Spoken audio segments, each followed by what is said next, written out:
The film opens as a space transport from the Existence Establishment crash lands in East Malaysia. Doctors show up on the scene and recuperate one survivor, space traveler J.J. Jameson 3 Chris O'Hara.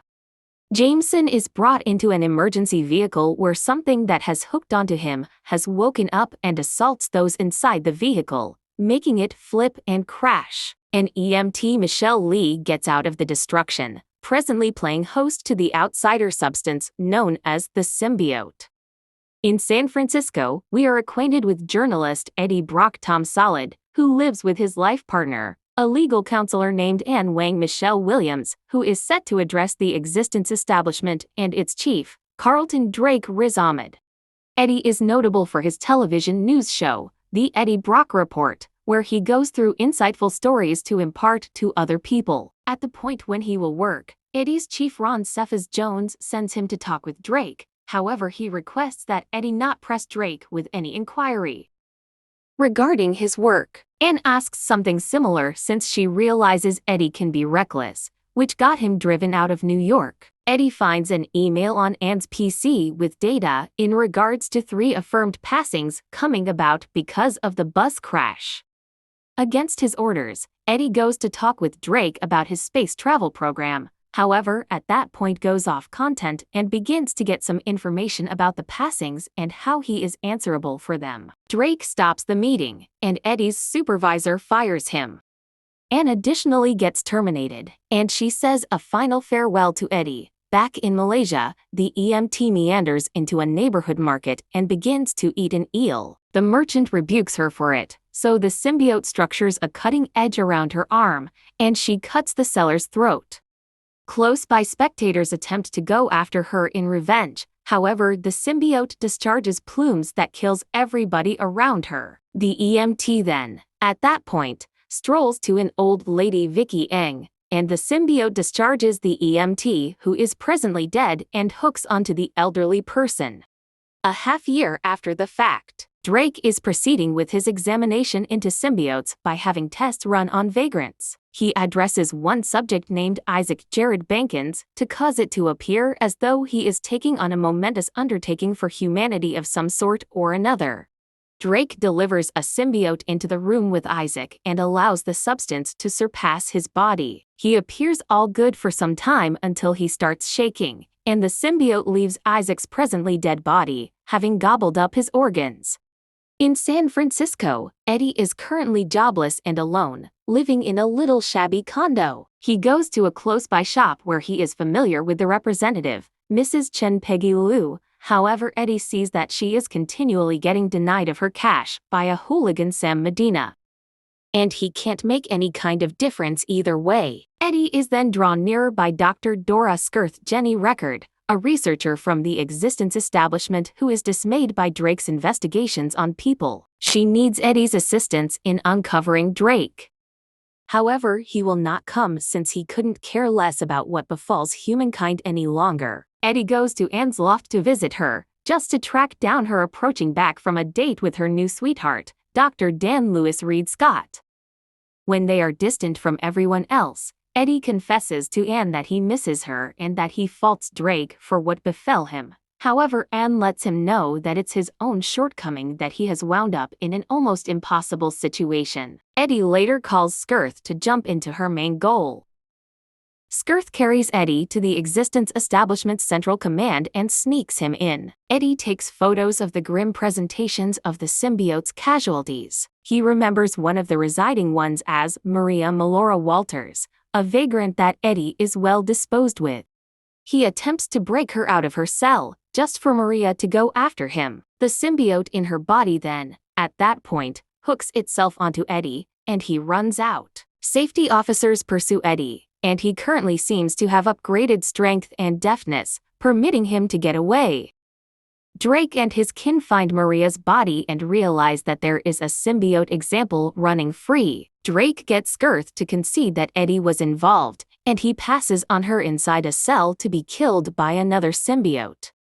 Drake then, at that point, sends a group of hired fighters drove by Roland Treece Scott Cloudiness to pursue Eddie. Eddie begins to encounter unusual side effects. He has a hunger for peculiar food decisions. Among them are frozen potato children and spoiled meat, and he feels like he has a fever. He likewise begins to hear a low, snarling voice addressing him. He finds Anne and Dan out on the town where he flaunts how wrecked he is while likewise going through other people group's food, and afterwards sitting in a lobster tank to eat live lobsters. Anne and Dan figure they need to help Eddie. Dan does X-ray test on Eddie, however the recurrence from the test causes a difficult mutilation in Eddie's mind. Yet again back home, Eddie is in torment when his neighbor plays his music excessively uproarious. Eddie goes to advise him to turn it down and is laughed at until the symbiote changes Eddie's face into an immense structure, and the neighbor instantly concurs. Minutes after the fact, Treese and his hooligans break into Eddie's home to catch him. Eddie attempts to give up, however the symbiote has different plans. As the mercs assault, Eddie ends up warding them off automatically with the assistance of the symbiote. Treese records this to flaunt to Drake, who is flabbergasted that Eddie is a fitting counterpart for the symbiote.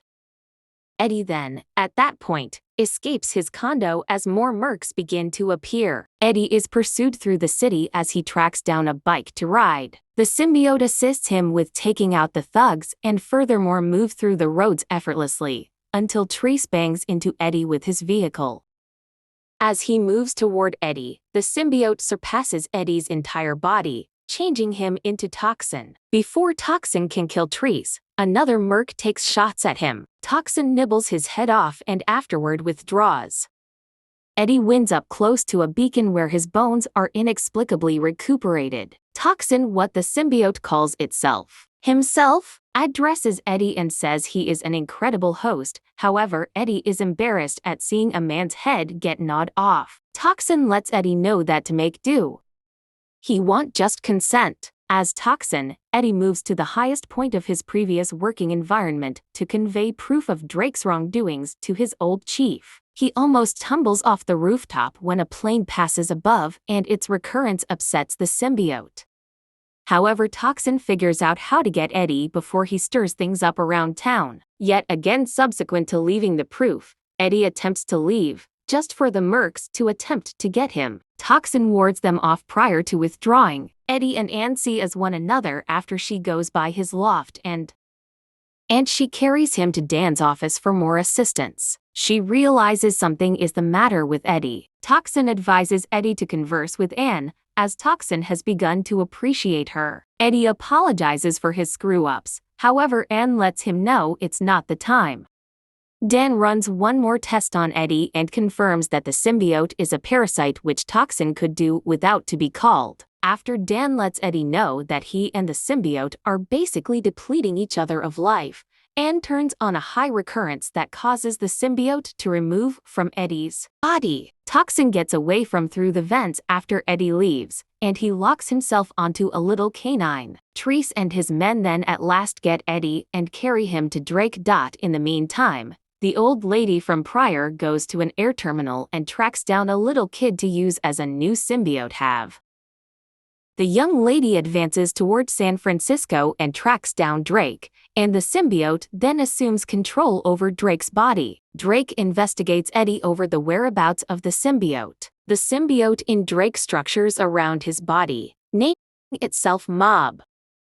Eddie discovers that Drake will likely head once again into space and find more symbiotes to take back to Earth for them to involve people as hosts. Anne finds the canine that is facilitating Toxin, and she then, at that point, heads to the existence establishment as she presently has Toxin, making her she Toxin. Anne helps break Eddie free and furthermore gnaws off Treese's head, which stuns her, and she moves Toxin back to Eddie through a kiss. Eddie and Toxin head off to find Drake and Mob before they board the rocket.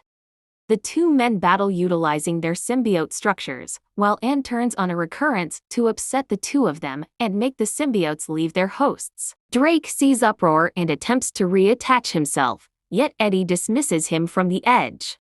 Eddie pivots and is speared by Uproar, who then, at that point, sheets the rocket as it begins to take off. Toxin tracks down Eddie and locks back onto him, recuperating the impalement wound. They then jump onto the rocket as Toxin cuts open the fuel line, making the rocket detonate and burn Drake. And the blazes from the rocket likewise make Toxin apparently bite the dust as Eddie falls into the water. In a little while, Eddie and Anne seem to have retouched their relationship as companions. He makes reference to being approached to bring his show back and do a show on Drake. However, he has different designs to meet with somebody in jail. It likewise turns out that Toxin is still inside Eddie. However, he stays quiet about that from Anne. Eddie leaves and chances upon an elderly person, Stan Lee, who urges him to not quit battling for what he adores. Toxin likewise needs to eat the man's canine. Eddie strolls around with Toxin and attempts to make sense of for him that assuming they will stay together, that he can't simply eat any individual he needs, and that they may just objective the genuinely awful individuals. He goes into Mrs. Chen's shop, and the hooligan from prior endeavors to greet her for cash once more. Eddie transforms into Toxin and gobbles up the hooligan before Mrs. Chen. Eddie asks Toxin what they ought to do straight away, and he answers that they can do anything they desire. Mid-credits, Eddie goes to San Quentin jail for a meeting with his most up-to-date subject, a chronic executioner by the name of Cletus Kasady Woody Harrelson. Thank you for watching.